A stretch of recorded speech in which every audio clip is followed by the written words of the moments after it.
آپ کو وہ چیزیں سنائی دینا شروع ہو جائیں گی جو کہ حقیقت میں ہے نہیں۔ تو نشے میں پرماننٹ یہ سمجھتے ہیں نشہ لینے سے ہی آپ کی جو ہیپینس ہے وہ ممکن ہے، لیکن حقیقت میں یہ آپ کی خوشی نہیں، آپ کی غلامی ہے۔ السلام علیکم، میرا نام ڈاکٹر یاسر حیات شاہ ہے، میں سائیکیٹرسٹ اور سیکسولوجسٹ ہوں۔ آج ہم ایک ایسے نشے کے بارے میں بات کریں گے جس میں آج کل ہمارے نوجوان نسل مبتلا ہو چکی ہے اور اس کا نام ہے آئس۔ ہم آئس کو آج سمجھتے ہیں اور اس کے آج 5 پوائنٹ بنا کے ہم بات کریں گے۔ پہلا پوائنٹ ہے آئس ہوتی کیا ہے۔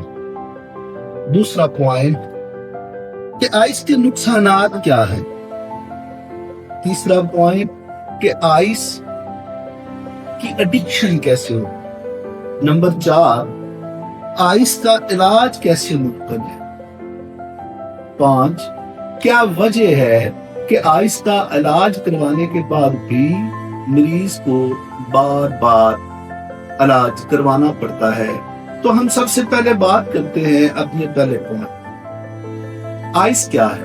آئس ایک کرسٹل ہے یا اسے میٹفارمن بھی بولتے ہیں۔ یہ لیبارٹری میں تیار ہونے والا ایک نشہ ہے۔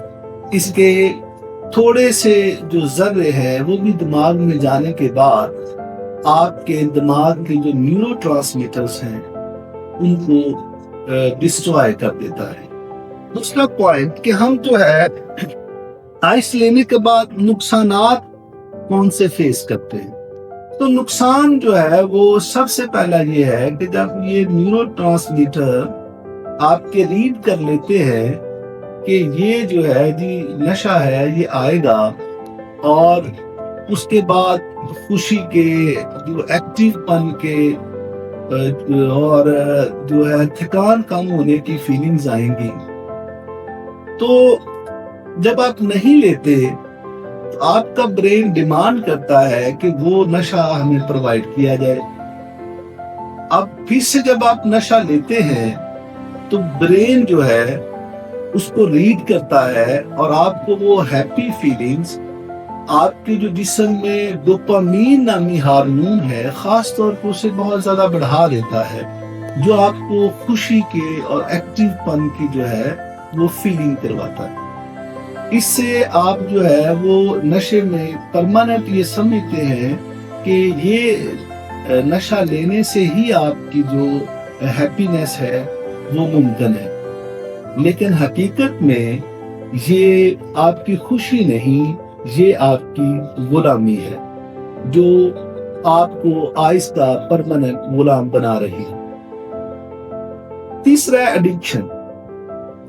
ایڈکشن میں یہ ہے کہ آپ نے جو ہے وہ اپنی ایک مقدار جس پہ آپ پہلے استعمال کر رہے تھے یا پہلے جو مقدار آپ یوز کر رہے تھے اس مقدار میں آپ کو ایسا اضافہ کرنا پڑتا ہے۔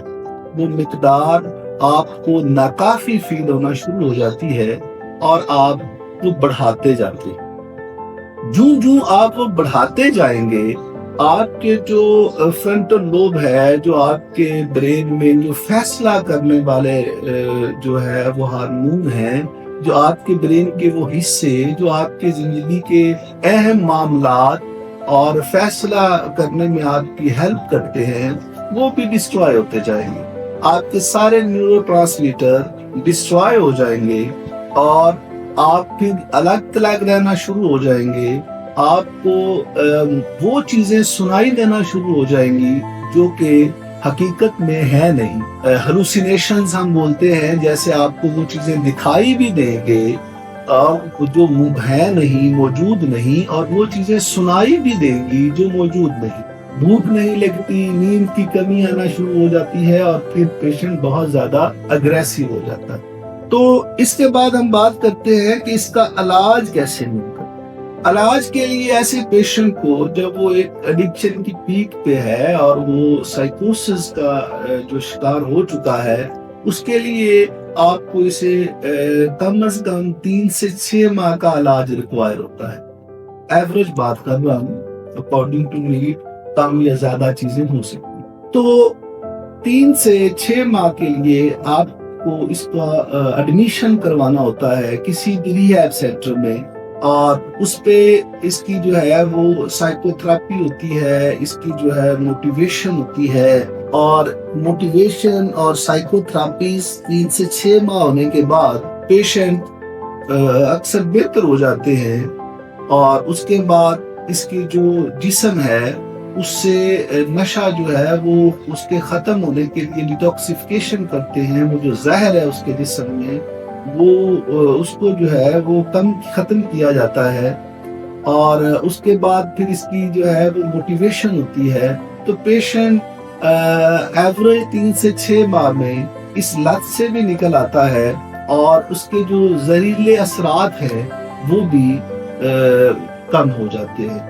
اب آپ یہ سوچیں گے کہ وہ نیورو ٹرانسمیٹر جس کو اتنا تباہ کر دیا گیا تھا اس کا کیا بنے گا؟ اس کی وجہ سے اکثر لوگ علاج نہیں کرواتے.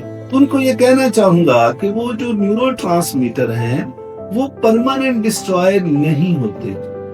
جو ہی آپ اپنا علاج کروانا شروع کرتے ہیں تو ٹائم کے ساتھ ساتھ وہ دوبارہ سے جو ہے وہ آپ کے نیورو ٹرانسمیٹر تر و تازہ ہونا شروع ہو جاتے ہیں, اور دوبارہ اپنے جو ہے وہ کام میں ایکٹیو ہو جاتے ہیں. آپ پھر سے جو ہے وہ ایک نارمل انسان کی طرح لائف گزارنا شروع کر دیتے ہیں. آخری پوائنٹ یہ تھا کہ لوگ بار بار کیوں آتے ہیں.